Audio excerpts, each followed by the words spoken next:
ओम नमः शिवाय। हर हर महादेव। आप सभी को जय मां कंजक चैनल की तरफ से सोम प्रदोष व्रत की हार्दिक शुभकामनाएं। आज के वीडियो में आप सुनेंगे सोम प्रदोष व्रत की पौराणिक व्रत कथा। सूत जी कहते हैं, त्रयोदशी तिथि में सायंकाल प्रदोष कहा गया है।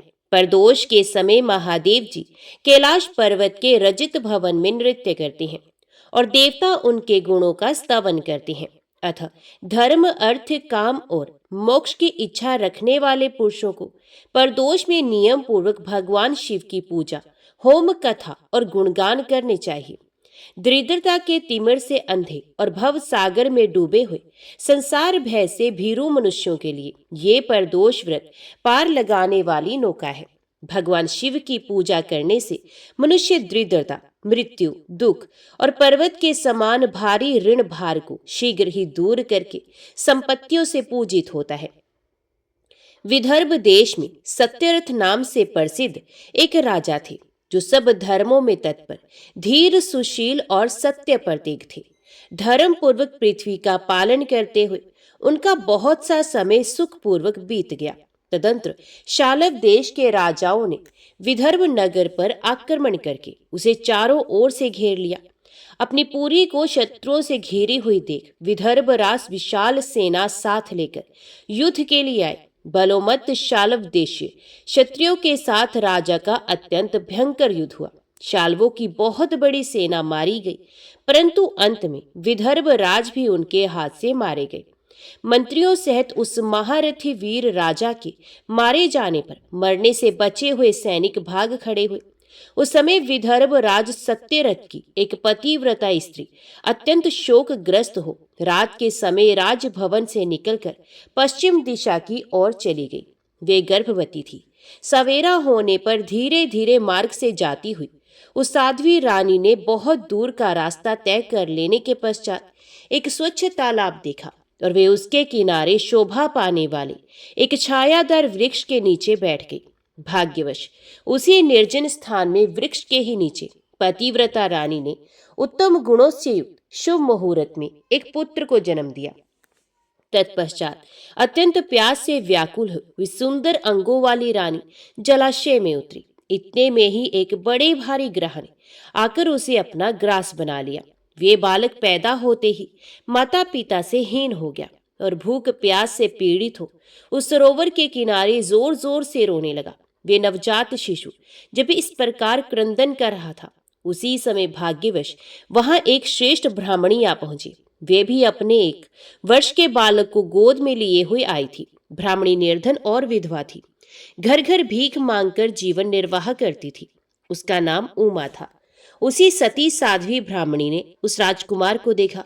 उसे अनाथ की भांति क्रंदन करते देखकर उसके मन ही मन विचार किया, अहो, ये तो बड़े आश्चर्य की बात है। दिखाई दे रहा है कि ये नवजात शिशु जिसकी नाल भी अभी तक नहीं कटी यहाँ पड़ा हुआ है। इसकी माता कहाँ चली गई? ना इसका पिता है और ना कोई बंधु बांधव। ये दीन अनाथ बालक बिना बिस्तर के भूमि पर सो रहा है। ये चांडाल का पुत्र है या शूद्र का, वैश्य का बालक है या ब्राह्मण का, अथवा ये क्षत्रिय का शिशु है? इसका निश्चय कैसे किया जाए? मैं इस शिशु को उठाकर अपने सगे पुत्र की तरह अवश्य पालन कर सकती हूँ, परंतु ये किस कुल का है ये ना जानने के कारण इसे छूने का साहस नहीं होता। ये पतिव्रता ब्राह्मणी जब इस प्रकार कह रही थी, उसी समय कोई सन्यासी महात्मा वहां आ गए। वे ऐसे जान पड़ते थे मानो साक्षात शंकर हो। उन श्रेष्ठ भिक्षु ने उस स्त्री से कहा, ब्राह्मणी, खेद ना करो, हृदय की संशय वृत्ति दूर कर इस बालक की रक्षा करो। इससे तुम्हें शीघ्र ही परम कल्याण की प्राप्ति होगी। इतना कहकर वे दयालु भिक्षु तुरंत वहां से चले गए। उनके जाने के बाद ब्राह्मणी ने विश्वास पूर्वक उस बालक को लेकर अपने घर की ओर प्रस्थान किया। उस राजकुमार का ब्राह्मणी ने अपने बेटे के समान ही पालन पोषण किया। एक चक्रा नामक नगर में उस ब्राह्मणी का घर था। ये भिक्षा के अन्न से ही अपने पुत्र और राजकुमार को भी पालने लगी। ब्राह्मणों ने ब्राह्मणी के तथा राजा के भी पुत्र का संस्कार कर दिया। वे दोनों सर्वत्र सम्मानित होकर दिन दिन बढ़ने लगे। समय आने पर उनका उपनयन संस्कार हुआ। अब वे दोनों बालक एक साथ रहकर नियमों का पालन करने लगे। दोनों माता के साथ प्रतिदिन भिक्षा के लिए जाते थे। एक दिन वे ब्राह्मणी उन दोनों बालकों के साथ भीख मांगती हुई देव योग से देव मंदिर में गई। वहां बड़े बूढ़े ऋषि मुनि रहा करते थे। उन दोनों बालकों को देखकर परम बुद्धिमान शांडिल्य नामक मुनि ने कहा, अहो, देव का बल बड़ा विचित्र है। कर्मों का उल्लंघन करना किसी भी जीव के लिए अत्यंत कठिन है। देखो ना, ये बालक दूसरी माता की शरण लेकर भिक्षा से जीवन निर्वाह करता है। इस ब्राह्मणी को ही श्रेष्ठ माता के रूप में पाकर ब्राह्मण बालक के साथ ब्राह्मण भाव को प्राप्त हो गया है। शांडिल्य मुनि का ये वचन सुनकर ब्राह्मणी को बड़ा विस्मय हुआ। उसने भरी सभा में मुनि को प्रणाम करके पूछा, ब्राह्मण, एक सन्यासी के कहने से मैं इस बालक को अपने घर ले आई हूँ। यद्यपि अभी तक इसके कुल का पता नहीं चला, तथापि मैं पुत्र की भांति इसका पालन पोषण करती हूँ। आप ज्ञान के नेत्रों से देखते हैं, अतः आपसे मैं ये जानना चाहती हूँ कि ये बालक किस कुल में उत्पन्न हुआ है और इसके माता पिता कौन है। तो मुनि कहने लगे, ये विदर्भ देश के राजा का पुत्र है। इतना कहकर मुनि ने उस बालक के पिता के युद्ध में मारे जाने तथा उसकी माता के ग्रह द्वारा ग्रस्त होने का सब समाचार पूर्ण रूप से बता दिया। ये सुनकर ब्राह्मणी को और भी आश्चर्य हुआ। तो उसने फिर प्रश्न किया, महामुनि, वे राजा संपूर्ण भोगों को छोड़कर युद्ध में क्यों मरे और इस बालक को दरिद्रता कैसे प्राप्त हुई? अब दरिद्रता को पूर्णतः नष्ट करके ये पुनः राज्य कैसे प्राप्त करेगा? मेरा ये पुत्र भी भिक्षा से ही जीवन निर्वाह करता है, तो इसकी दरिद्रता के निवारण का भी क्या कोई उपाय है? ये बताने की कृपा करें। शांडिल्य मुनि ने कहा, इस राजकुमार के पिता विदर्भ राज पूर्व जन्म में पांडे देश के श्रेष्ठ राजा थे। ये सब धर्मों के ज्ञाता थे और संपूर्ण पृथ्वी का धर्म पूर्वक पालन करते थे। एक दिन प्रदोष काल में राजा भगवान शंकर का पूजन कर रहे थे और बड़ी भक्ति से त्रिलोकीनाथ महादेव जी की आराधना में संलग्न थे। उसी समय नगर में सब और बड़ा भारी कोलाहल मचा। उस उत्कट शब्द को सुनकर राजा ने बीच में ही भगवान शंकर की पूजा छोड़ दी और नगर में शोभ फैलने की आशंका से राजभवन से बाहर निकल गए। इसी समय राजा का महाबली मंत्री शत्रु को पकड़कर उनके समीप ले आया। वे शत्रु पांड्य राज का ही सामंत था। उसे देखकर राजा ने क्रोधपूर्वक उसका मस्तक कटवा दिया। शिव पूजा छोड़कर नियम को समाप्त किए बिना ही राजा ने रात में भोजन भी कर लिया। इसी प्रकार राजकुमार भी प्रदोष काल में शिवजी की पूजा किए बिना ही भोजन करके सो गया। वही राजा दूसरे जन्म में विदर्भ राजा हुआ। शिवजी की पूजा में विघ्न होने के कारण शत्रु ने उसके सुख भोग के बीच में ही मार डाला। पूर्व जन्म में जो उसका पुत्र था वही इस जन्म में भी हुआ है। शिवजी की पूजा का उल्लंघन करने के कारण ये दरिद्रता को प्राप्त हुआ है। इसकी माता ने पूर्व जन्म में शल से अपनी सोत को मार डाला था। उस महान पाप के कारण ही वह इस जन्म में ग्रह के द्वारा मारी गई। मैं सत्य कहता हूँ, परलोक में हित की बात कहता हूँ, शास्त्रों का सार एवं उपनिषदों का हृदय कहता हूँ। इस भयंकर आसार संसार को प्राप्त हुए जीव के लिए ईश्वर के चरणार विंदों की सेवा ही सार वस्तु है। जो प्रदोष काल में अन्यचित होकर परमेश्वर के चरणारविंदों की पूजा करते हैं, वे इसी संसार में सदा बढ़ने वाले धन धान्य, स्त्री पुत्र, सौभाग्य और संपत्ति के द्वारा सबसे बढ़कर होते हैं। ब्राह्मणी, ये तुम्हारा पुत्र पूर्व जन्म में उत्तम ब्राह्मण था। इसने सारी आयु केवल दान लेने में बिताई है, यज्ञ आदि सत्कर्म नहीं किए हैं, इसलिए ये दरिद्रता को प्राप्त हुआ है। उस दोष का निवारण करने के लिए अब ये भगवान शंकर की शरण में जाए। मुनि के इस प्रकार कहने पर साध्वी ब्राह्मणी ने उन्हें प्रणाम करके शिव पूजन की विधि का क्रम पूछा। शांडिल्य मुनि ने कहा, दोनों पक्षों की त्रयोदशी को मनुष्य जब निराहार रहे तब सूर्यास्त से 3 घड़ी पहले स्नान करे, फिर श्वेत वस्त्र धारण करके धीर पुरुष संध्या और जप आदि नित्य कर्म की विधि पूरी करके मौन हो शास्त्र विधि का पालन करते हुए भगवान शिव की पूजा आरंभ करे। भगवत विग्रह के आगे की भूमि को नए निकाले हुए शुद्ध जल से भली भांति लीप पोत कर सुंदर मंडल बनाए। धोत वस्त्र आदि के द्वारा उस मंडल को सब ओर से घेर दे। ऊपर से चंदोवा आदि लगाकर फल फूल और नवीन अंकुरों से उसको सजा दे। मंडल के मध्य की भूमि में 5 रंगों से युक्त विचित्र कमल अंकित करके उसी पर सुस्थिर एवं उत्तम आसन बिछाकर बैठ जाए और हृदय में भक्ति भाव से युक्त हो पूजा की सब सामग्री एकत्रित करे।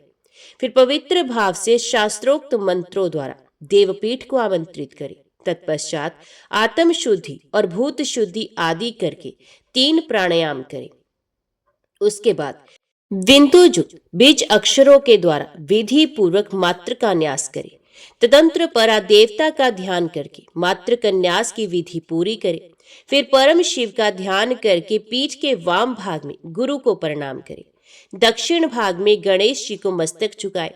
दोनों अंशों और जांघों में धर्म आदि का न्यास करे। नाभि तथा पार्श्व भागों में अधर्म आदि का न्यास करे।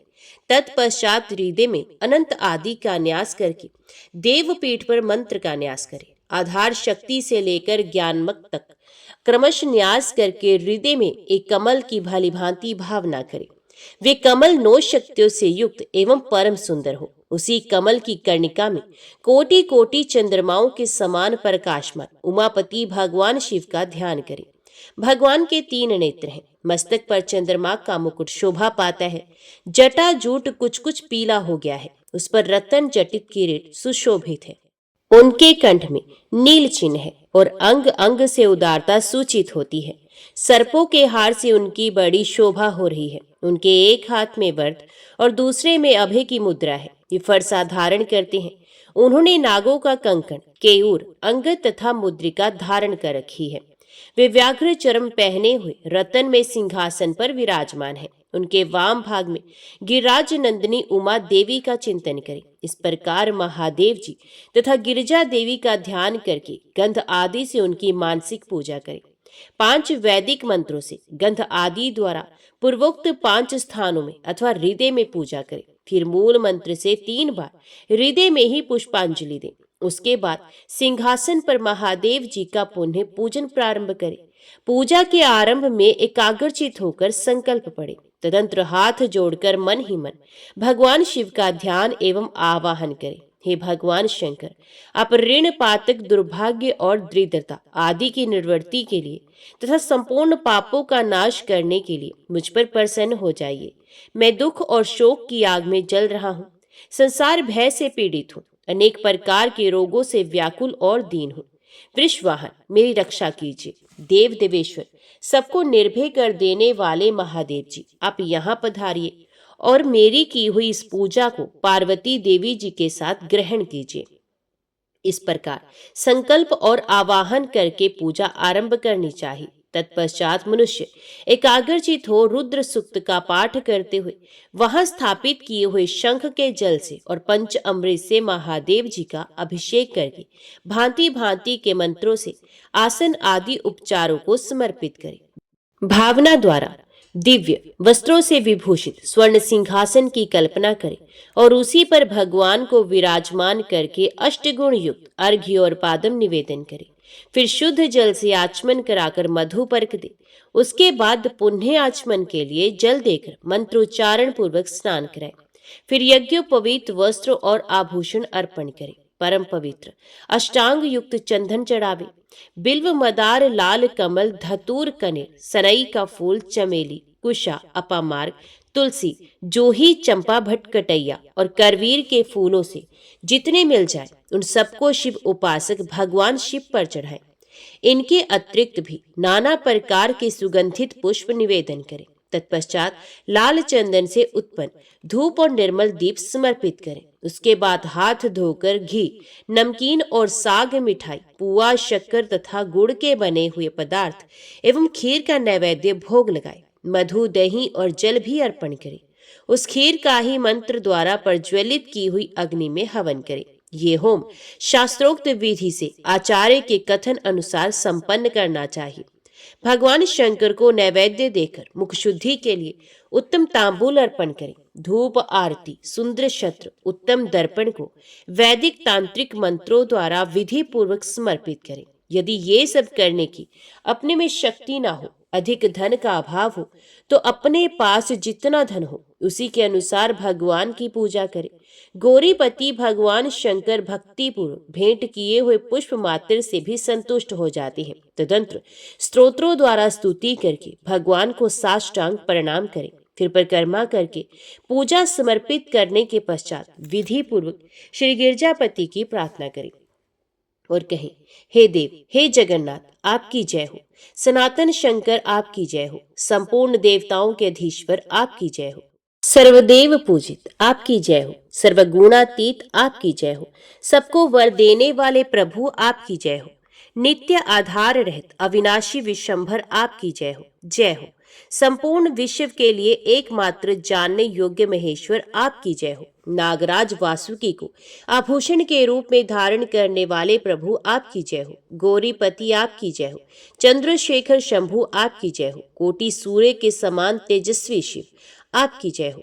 अनंत गुणों के आश्रय आपकी जय हो। भयंकर नेत्रों वाले रुद्र आपकी जय हो। अचिंत्य निरंजन आपकी जय हो। नाथ दया सिंधु आपकी जय हो।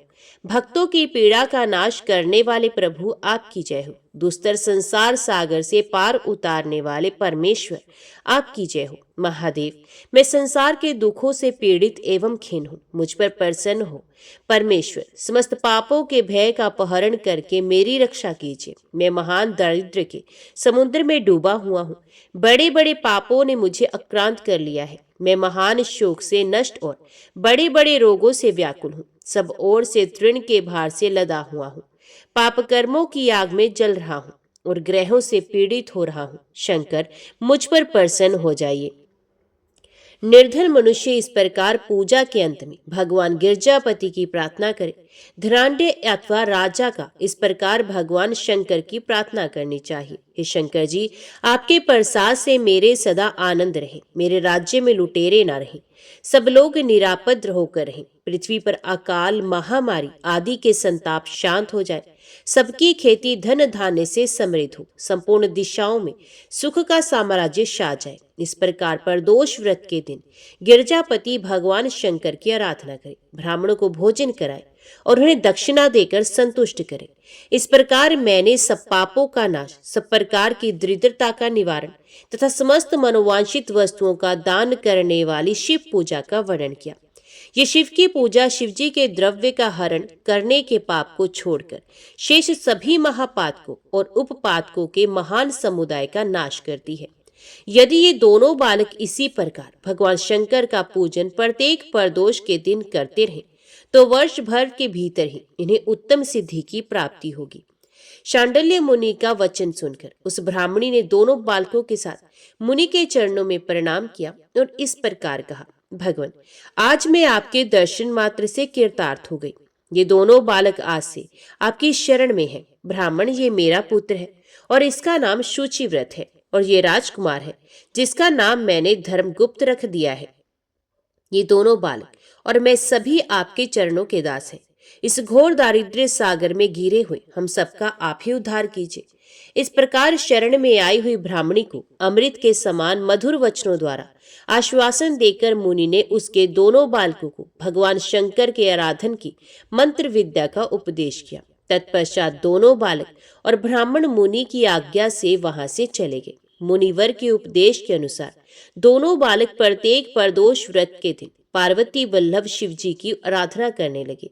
इस प्रकार शिव पूजा करते हुए द्विज कुमार और राजकुमार के 4 महीने सुखपूर्वक बीत गए। एक दिन द्विज कुमार राजकुमार को साथ लिए बिना ही नदी के तट पर स्नान करने के लिए चले गया और वहां मौज से देर तक इधर उधर घूमता रहा। वह झरने के जल से आघात से खाई की भूमि कट जाने से उसमें गड़ा हुआ एक बड़ा भारी खजाने का कलश चमक रहा था, जिस पर ब्राह्मण कुमार की दृष्टि पड़ी।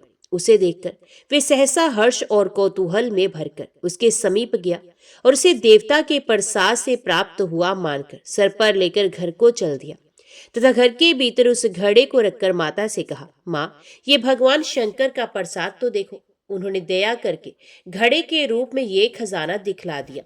तब उस पतिव्रता ब्राह्मणी ने राजकुमार को भी बुलाकर कहा, पुत्रो, इस खजाने के घड़े को तुम दोनों आपस में बराबर बराबर बांट लो। माता की बात को सुनकर ब्राह्मण के पुत्र को प्रसन्नता हुई, किंतु राजपुत्र ने उनसे कहा, माँ, ये तुम्हारे ही पुत्र के पुण्य से प्राप्त हुआ है, अतः मैं इस खजाने को बांटकर लेना नहीं चाहता। अपने पुण्य से प्राप्त हुए खजाने का ये स्वयं ही उपभोग करें, वे ही भगवान शंकर मुझ पर भी कृपा करेंगे।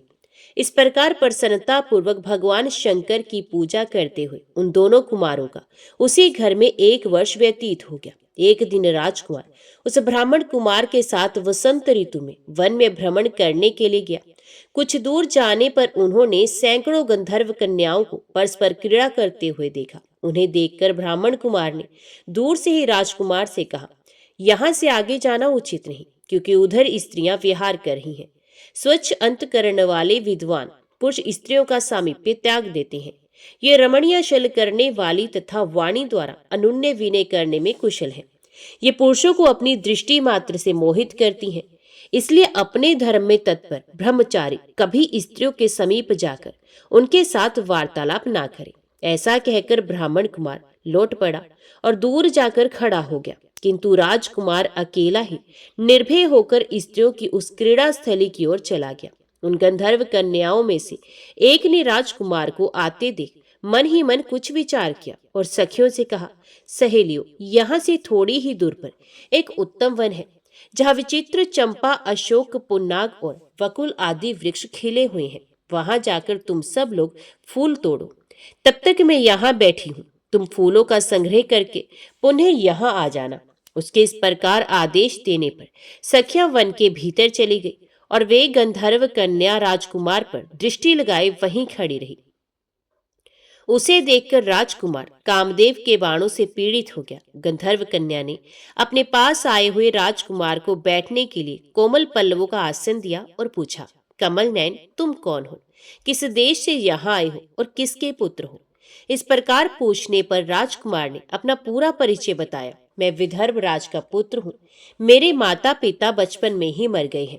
शत्रुओं ने मेरे राज्य पर अधिकार जमा लिया है और मैं दूसरे के राज्य में गुजारा करता हूँ। ये सारी बातें बताकर राजकुमार ने उस गंधर्व कन्या से पूछा, सुंदरी, तुम कौन हो, यहाँ तुम्हारा क्या कार्य है और तुम किसकी पुत्री हो? उनके इस प्रकार पूछने पर कन्या ने कहा, महाराज कुमार, एक द्रविक नामक गंधर्व है जो समस्त गंधर्व कुल के अगुआ माने जाते हैं।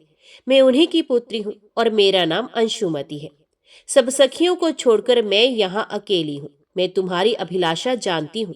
तुम्हारा मन मुझ में आसक्त हो गया है। इसी प्रकार देव ने मेरे मन में भी तुम्हारे लिए उत्कंठा भर दी है। अब हम दोनों का स्नेह कभी भंग नहीं होना चाहिए।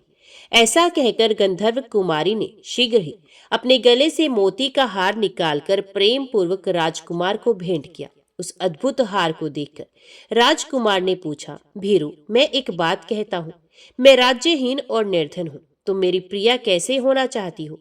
मूर्ख स्त्री की भांति पिता की आज्ञा का उल्लंघन करके अपनी इच्छा के अनुसार आचरण क्यों करती हो? ये सुनकर गंधर्व कन्या ने कहा, प्रियतम, आपका कहना ठीक है। मैं पिता की आज्ञा के विरुद्ध नहीं जाऊंगी। आप इस समय घर को पधारे और परसों प्रातः काल पुनः यहीं दर्शन दीजिए। आपसे कुछ हमारा कार्य है।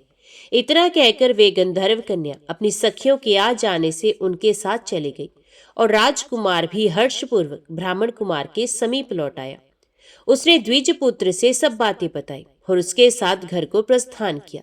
वहां पतिव्रता ब्राह्मणी को भी ये शुभ समाचार सुनाकर राजकुमार ने प्रसन्न किया तथा पूर्व निश्चित समय आने पर वे पुण्य द्विज पुत्र के साथ वन में गया। नियत स्थान पर पहुंचकर राजकुमार ने देखा गंधर्व राज और उनकी कन्या दोनों उपस्थित हैं। गंधर्व राज ने वहां आए हुए दोनों कुमारों का अभिनंदन किया और सुंदर आसन पर बैठाकर राजपुत्र से कहा, विदर्भ राजकुमार, मैं कल कैलाश पर्वत पर गया था। वहां मैंने पार्वती जी के साथ महादेव जी के दर्शन किए। देवेश्वर भगवान शिव करुणा रूपी अमृत के सागर है।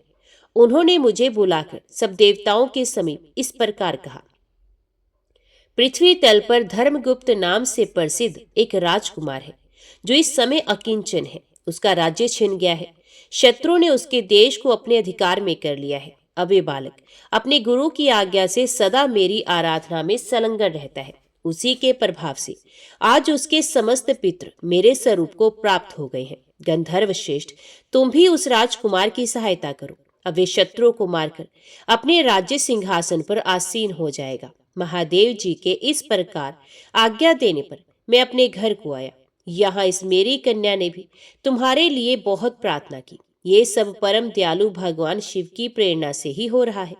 ऐसा समझकर मैं इस कन्या को साथ लेकर आया हूँ, अतः अपनी पुत्री अंशुमति को मैं तुम्हें पत्नी रूप में देता हूँ और भगवान शिव जी की आज्ञा से शत्रुओं को मारकर तुम्हें तुम्हारे राज्य पर बिठाऊंगा। अपने उस नगर में तुम अपनी इस धर्म पत्नी के साथ 10,000 वर्षों तक मनोवांछित सुख भोगकर अंत में भगवान शिव के लोक में जाओगे और वहां भी मेरी ये कन्या तुम्हारी ही सेवा में प्रस्तुत रहेगी।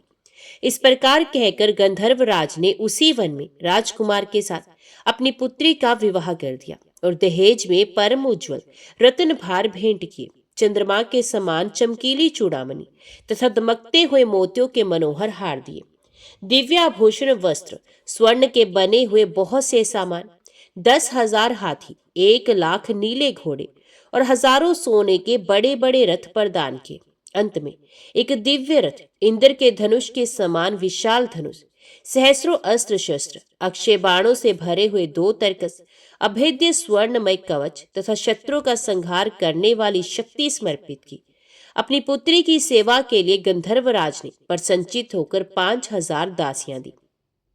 इतना ही नहीं, राजकुमार की सहायता के लिए उन्होंने अत्यंत उग्र गंधर्वों की चतुरंगणी सेना भी भेंट की। इस प्रकार परम उत्तम संपत्ति को पाकर राजकुमार अपनी मनोवांछित पत्नी के साथ बहुत प्रसन्न हुए। पुत्री का विवाह कराकर गंधर्वराज स्वर्गलोक में चले गए। धर्मगुप्त विवाह के अनंतर गंधर्वों की सेना के साथ अपने नगर को गए और वहां उन्होंने शत्रु सेना का संहार करके राजधानी में प्रवेश किया। तत्पश्चात श्रेष्ठ ब्राह्मणों और मंत्रियों ने मिलकर राजकुमार का अभिषेक किया और वे रत्न में सिंहासन पर आरूढ़ होकर अकंटक राज्य का उपभोग करने लगे। जिस ब्राह्मण पत्नी ने उनका अपने पुत्र की भांति पालन किया था, वही उनकी माता हुई। वे द्विज कुमार ही भाई हुआ तथा गंधर्व राजकुमारी अंशुमति महारानी के पद पर प्रतिष्ठित हुई। भगवान शंकर की आराधना करके धर्मगुप्त विदर्भ देश के राजा हो गए। इसी प्रकार दूसरे लोग भी प्रदोष व्रत के दिन गिरजापति की आराधना करके मनोवांछित कामनाओं को प्राप्त कर लेते हैं और देहावसान होने पर परम गति को प्राप्त होते हैं। सूत जी कहते हैं, जो प्रदोष व्रत के परम अद्भुत पुण्य में महात्म्य को उस व्रत के दिन शिव पूजन के पश्चात एकाग्रचित होकर सुनता अथवा पढ़ता है, उसे 100 जन्मों तक कभी दरिद्रता नहीं होती और अंत में वे ज्ञान के ऐश्वर्य से युक्त हो भगवान शंकर के परम धाम को प्राप्त होता है। ओम नमः शिवाय। हर हर महादेव। अभी सुनिए सोमवार व्रत कथा। किसी नगर में एक धनी व्यापारी रहता था। दूर दूर तक उसका व्यापार फैला हुआ था। नगर के सभी लोग उस व्यापारी का सम्मान करते थे। इतना सब कुछ संपन्न होने के बाद भी वे व्यापारी बहुत दुखी था, क्योंकि उसका कोई पुत्र नहीं था, जिस कारण अपने मृत्यु के पश्चात व्यापार के उत्तराधिकारी की चिंता उसे हमेशा सताती रहती थी। पुत्र प्राप्ति की इच्छा से व्यापारी प्रत्येक सोमवार भगवान शिव की व्रत पूजा किया करता था और शाम के समय शिव मंदिर में जाकर शिव जी के सामने घी का दीपक जलाया करता था। उसकी भक्ति देखकर माता पार्वती प्रसन्न हो गई और भगवान शिव से उस व्यापारी की मनोकामना पूर्ण करने का निवेदन किया। भगवान शिव बोले, इस संसार में सबको उसके कर्म के अनुसार फल की प्राप्ति होती है। जो प्राणी जैसा कर्म करते हैं उन्हें वैसा ही फल प्राप्त होता है। शिवजी द्वारा समझाने के बावजूद माता पार्वती नहीं मानी और उस व्यापारी की मनोकामना पूर्ति हेतु वे शिवजी से बार बार अनुरोध करती रही। अंततः माता के आग्रह को देखकर भगवान भोलेनाथ को उस व्यापारी को पुत्र प्राप्ति का वरदान देना ही पड़ा। वरदान देने के पश्चात भोलेनाथ माता पार्वती से बोले, आपके आग्रह करने पर मैंने पुत्र प्राप्ति का वरदान तो दे दिया, परंतु इसका पुत्र केवल 16 वर्ष से अधिक समय तक जीवित नहीं रहेगा। उसी रात भगवान शिव उस व्यापारी के स्वप्न में आए और उसे पुत्र प्राप्ति का वरदान दिया और उसके पुत्र के 16 वर्ष तक जीवित रहने की भी बात बताई। भगवान के वरदान से व्यापारी को खुशी तो हुई, लेकिन पुत्र की अल्प आयु की चिंता ने उस खुशी को नष्ट कर दिया। व्यापारी पहले की तरह सोमवार के दिन भगवान शिव का विधिवत व्रत करता रहा। कुछ महीनों के बाद उसके घर एक अति सुंदर बालक ने जन्म लिया और घर में खुशियां ही खुशियां भर गई। बहुत धूमधाम से पुत्र जन्म का समारोह मनाया गया, परंतु व्यापारी को पुत्र जन्म की अधिक खुशी नहीं हुई, क्योंकि उसे पुत्र की अल्प आयु के रहस्य का पता था। जब पुत्र 12 वर्ष का हुआ तो व्यापारी ने उसे उसके मामा के साथ पढ़ने के लिए वाराणसी भेज दिया। लड़का अपने मामा के साथ शिक्षा प्राप्ति हेतु चल दिया। रास्ते में जहां भी मामा भांजे विश्राम हेतु रुकते, वहीं यज्ञ करते और ब्राह्मणों को भोजन कराते। लंबी यात्रा के बाद मामा भांजे एक नगर में पहुंचे। उस दिन नगर के राजा की कन्या का विवाह था, जिस कारण पूरे नगर को सजाया गया था। निश्चित समय पर बारात आ गई, लेकिन वर का पिता अपने बेटे के एक आंख से काने होने के कारण बहुत चिंतित था। उसे भय था कि इस बात का पता चलने पर कहीं राजा विवाह से इनकार न कर दे, इससे उसकी बदनामी भी होगी। जब वर के पिता ने व्यापारी के पुत्र को देखा तो उसके मस्तिष्क में एक विचार आया। उसने सोचा, क्यों ना इस लड़के को दूल्हा बनाकर राजकुमार से विवाह करा दूं। विवाह के बाद उसको धन देकर विदा कर दूंगा और राजकुमारी को अपने नगर ले जाऊंगा। वर के पिता ने लड़के के मामा से इस संबंध में बात की। मामा ने धन मिलने के लालच में वर के पिता की बात स्वीकार कर ली। लड़के को दूल्हे का वस्त्र पहनाकर राजकुमारी से विवाह करा दिया गया। राजा ने बहुत सारा धन देकर राजकुमारी को विदा किया। शादी के बाद लड़का जब राजकुमारी के साथ लौट रहा था तो वे सच नहीं छिपा सका और उसने राजकुमारी की ओढ़नी पर लिख दिया, राजकुमारी, तुम्हारा विवाह मेरे साथ हुआ है। मैं तो वाराणसी पढ़ने के लिए जा रहा हूँ और अब तुम्हें जिस नवयुवक की पत्नी बनना पड़ेगा वे एक आंख से काना है। जब राजकुमारी ने अपनी ओढ़नी पर लिखा हुआ पढ़ा तो उसने काने लड़के के साथ जाने से इनकार कर दिया। राजा को जब ये सब बातें पता चली तो उसने राजकुमारी को महल में ही रख लिया। उधर लड़का अपने मामा के साथ वाराणसी पहुंच गया और गुरुकुल में पढ़ना शुरू कर दिया। जब उसकी आयु 16 वर्ष की हुई तो उसने यज्ञ किया। यज्ञ की समाप्ति पर ब्राह्मणों को भोजन कराया, खूब अन्न वस्त्र दान किए। रात को वह अपने शयन कक्ष में सो गया। शिव के वरदान के अनुसार शयन अवस्था में ही उसके प्राण पखेरु उड़ गए। सूर्योदय पर मामा मृत भांजे को देखकर रोने पीटने लगा। आसपास के लोग भी एकत्रित होकर दुख प्रकट करने लगे। लड़के के मामा के रोने विलाप करने के स्वर समीप से गुजरते हुए भगवान शिव और माता पार्वती जी ने भी सुने। माता पार्वती ने भगवान शिव से कहा, प्राणनाथ, मुझे इसके रोने के स्वर सहन नहीं हो रहे हैं। आप इस व्यक्ति के कष्ट को अवश्य दूर करें। भगवान शिव ने माता पार्वती के साथ अदृश्य रूप में समीप जाकर देखा तो भोलेनाथ माता पार्वती से बोले, ये तो उसी व्यापारी का पुत्र है जिसे मैंने 16 वर्ष की आयु का वरदान दिया था। इसकी आयु पूरी हो गई है। माँ पार्वती ने फिर भगवान शिव से निवेदन कर उस बालक को जीवन देने का आग्रह किया। माता पार्वती के आग्रह पर भगवान शिव ने उस लड़के को जीवित होने का वरदान दिया और कुछ ही पल में वे जीवित होकर उठ बैठा। शिक्षा समाप्त करके लड़का मामा के साथ अपने नगर की ओर चल दिया। दोनों चलते हुए उसी नगर में पहुंचे जहां उसका विवाह हुआ था। उस नगर में भी यज्ञ का आयोजन किया। समीप से गुजरते हुए नगर के राजा ने यज्ञ का आयोजन देखा और उसने तुरंत ही लड़के और उसके मामा को पहचान लिया। यज्ञ के समाप्त होने पर राजा मामा और लड़के को महल में ले गया और कुछ दिन उन्हें महल में रखकर बहुत सा धन वस्त्र आदि देकर राजकुमारी के साथ विदा कर दिया। इधर भूखे प्यासे रहकर व्यापारी और उसकी पत्नी बेटे की प्रतीक्षा कर रहे थे। उन्होंने प्रतिज्ञा कर रखी थी कि यदि उन्हें अपने बेटे की मृत्यु का समाचार मिला तो दोनों अपने प्राण त्याग देंगे। परंतु जैसे ही उसने बेटे के जीवित वापस लौटने का समाचार सुना तो वे बहुत प्रसन्न हुआ। वे अपनी पत्नी और मित्रों के साथ नगर के द्वार पर पहुंचा। अपने बेटे के विवाह का समाचार सुनकर पुत्र वधू राजकुमारी को देखकर उसकी खुशी का ठिकाना न रहा। उसी रात भगवान शिव ने व्यापारी के स्वप्न में आकर कहा, हे श्रेष्ठी, मैंने तेरे सोमवार के व्रत करने और व्रत कथा सुनने से प्रसन्न होकर तेरे पुत्र को लंबी आयु प्रदान की है। पुत्र की लंबी आयु जानकर व्यापारी बहुत प्रसन्न हुआ। शिव भक्त होने तथा सोमवार का व्रत करने से व्यापारी की सभी मनोकामनाएं पूर्ण हुई। इसी प्रकार जो भक्त सोमवार का विधिवत व्रत करते हैं और व्रत कथा को सुनते हैं उनकी सभी इच्छाएं पूरी होती हैं। ओम नमः शिवाय। हर हर महादेव। अभी सुनिए शिव चालीसा पाठ। श्री गणेश गिरजा सुवन, मंगल मूल सुजान, कहत अयोध्या दास तुम, देहु अभय वरदान। जय गिरजापति दीन दयाला, सदा करत संतन प्रतिपाला। भाल चंद्रमा सोहत नीके, कानन कुंडल नाग फनीके। अंग गौर शिरगंग बहाय, मुंड माल तन छार लगाए। वस्त्र खाल बागंबर सोहे, शवि को देख नाग मुनि मोहे। मैना मातु की होए दुलारी, बाम अंग सोहत शव न्यारी। कर त्रिशूल सोहत शव भारी, करत सदा शत्रुन शयकारी। नंदी गणेश सोहे तहि कैसे, सागर मध्य कमल है जैसे। कार्तिक श्याम और गणराव, या शवि को कह जात न गाओ।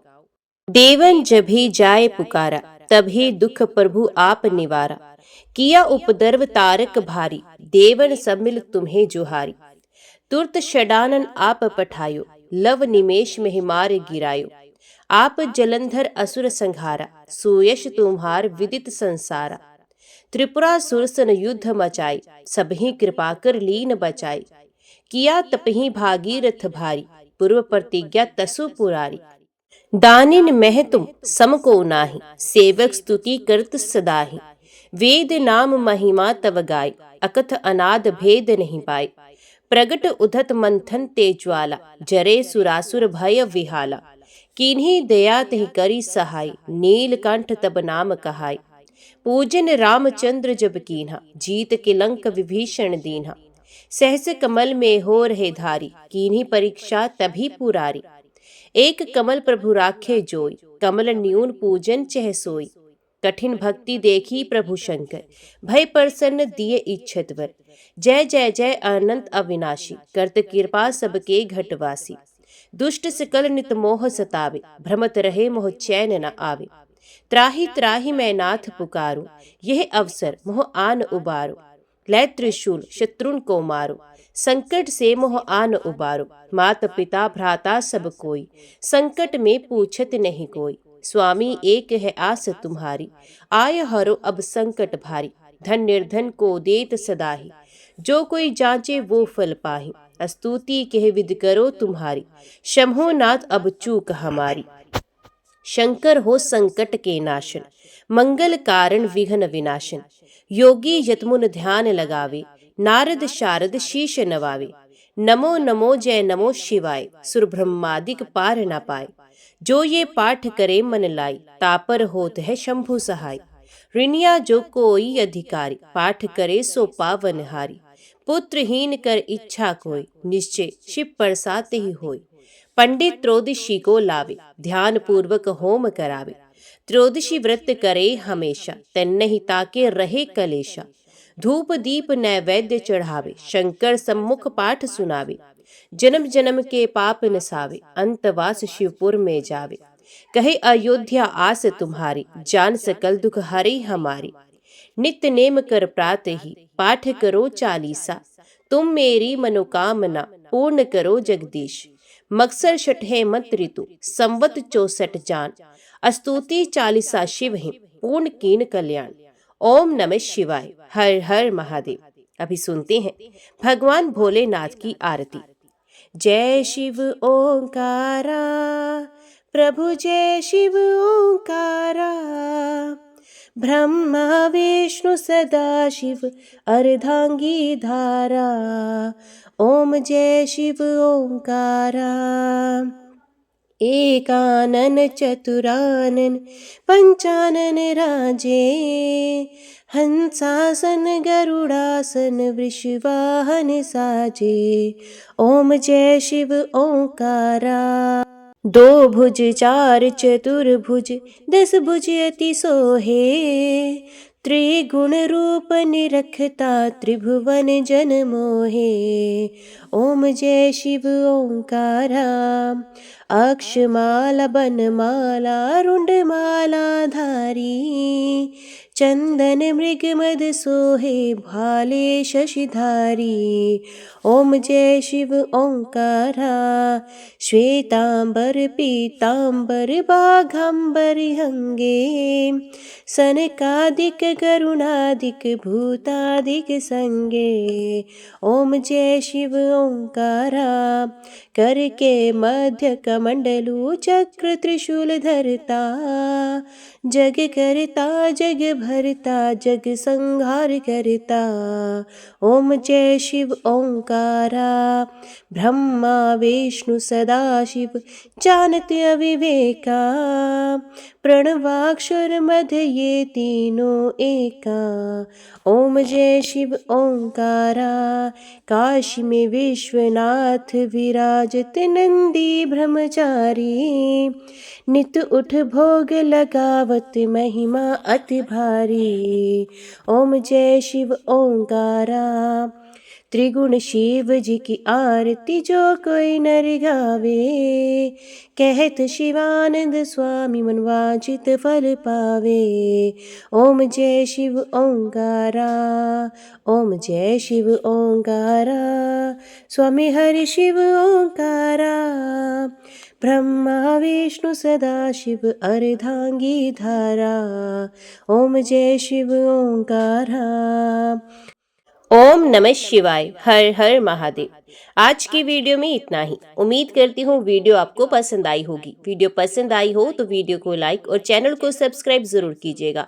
ओम नमः शिवाय लिखकर कमेंट बॉक्स में अपनी हाजिरी और अपने सुझाव देना ना भूलेगा। तो मिलते हैं अगली कथा अगली वीडियो के साथ। तब तक के लिए देखते व सुनते रहिए। जय मां कंजक, जय माता दी।